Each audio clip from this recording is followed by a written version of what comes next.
A striker. Yes, and she's gonna talk to us for a few minutes about the female urinary incontinence. Yes. Morning. I'm gonna hand out, just so you guys can kind of pass these around, these are the instructions for the PrimaFit.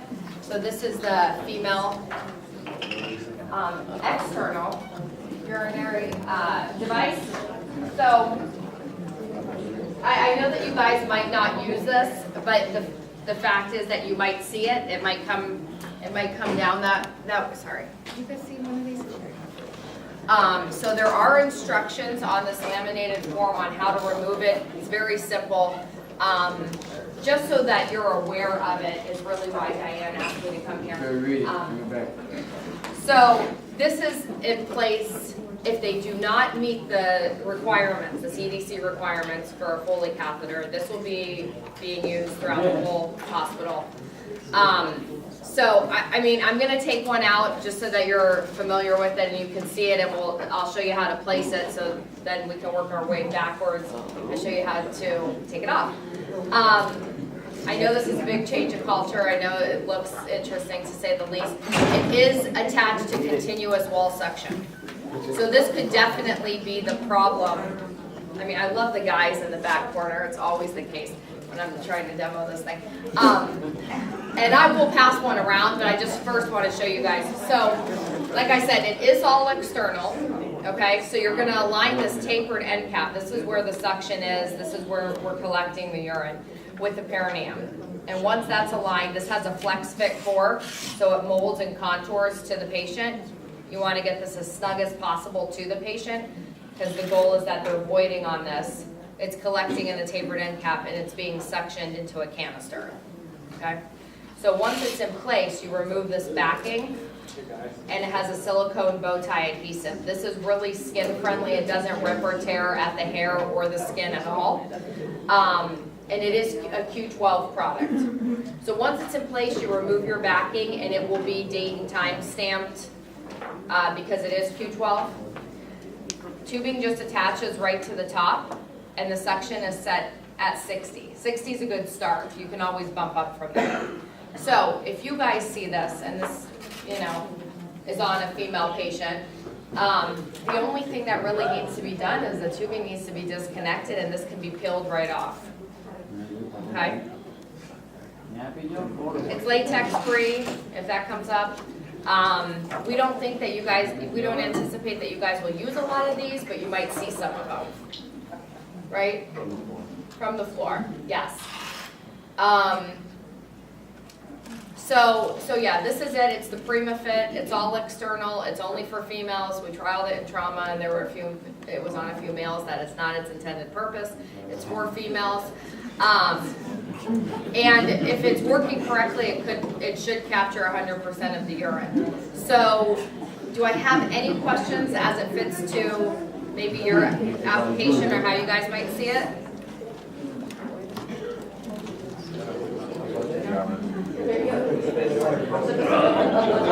Yes, on the education portal? Okay, good. So, anyone want to see one? Or are you guys all? No, nothing's removed from it. Patients is disposable. Yeah. But instead of down to the floor, it's still attached. Yes, we were just talking about that. There's really no way that it could still be attached to suction when it comes down to the floor. I mean, come to you. Yes. Right. And you know what? That's more than likely what will happen. But if you see that it's not removed, at least you guys know what it is. Hey guys, listen up! Listen up, come on.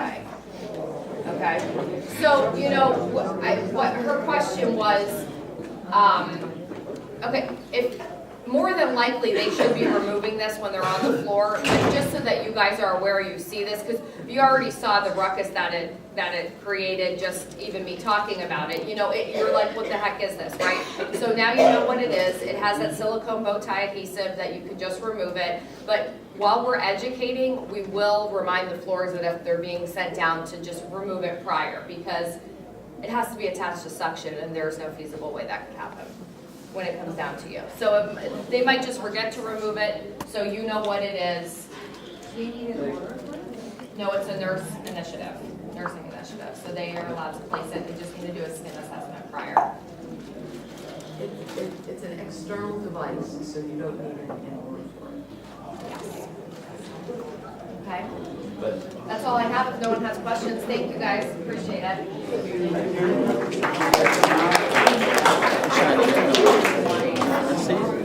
Do you want to see that device?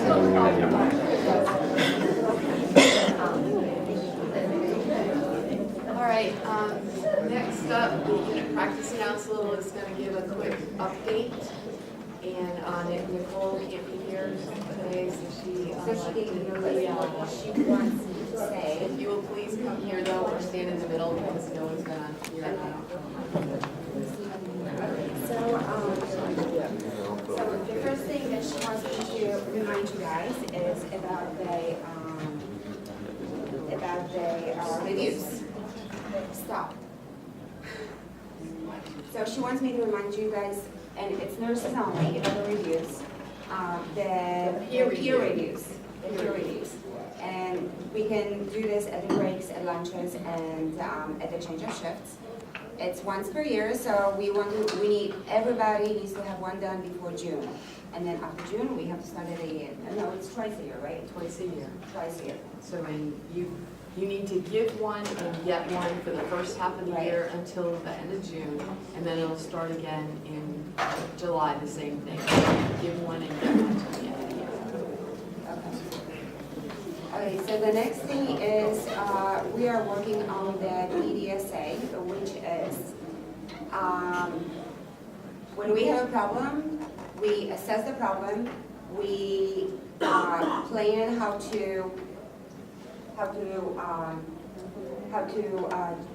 what to do with this problem, and then focus on solution. Thank you. Okay, so our thing was the doors. First of all, we took care of the doors. Nicole did a lot of calling, talking to engineers, because we had problems. We had issues with the stuff, with the door knobs doors not opening and closing, and especially it was a safety issues when we were bringing the patients into the OR, and patients were trying to help open the door because it was closing. So she took care of that, and now we don't even have the little stoppers. The door just opens. I think all of the doors, right? Basically, most of the doors. If you guys notice any problems, let us know, and we'll try to fix it. I feel like there's a problem, because now they stay open, and people forget to close them. So people coming through the True, traffic so you just have to- are staying open. Yeah. You just have to give it a push. Or a sterile field on that side by the door. People walk in and the door is wide open and they're not closed. Ask your circulator to close the door as they walk in. I think that even with the stoppers, I would go by rows and people would bring the stretcher in and they would stay open. It's just a matter of, once the stretcher goes by, you just have to close that door. And you just have to remember that you just have to give it a push now, instead of, because I didn't even realize that we don't have the stoppers until somebody told me that. So, you know, it's just something that I don't pay attention. It's definitely gonna save my shoes, but you just have to give it a really good push for that. So another thing that we're working on is traffic, our traffic. And especially we're going to be concentrating on the ortho rooms. We're going to try to monitor the in and out of the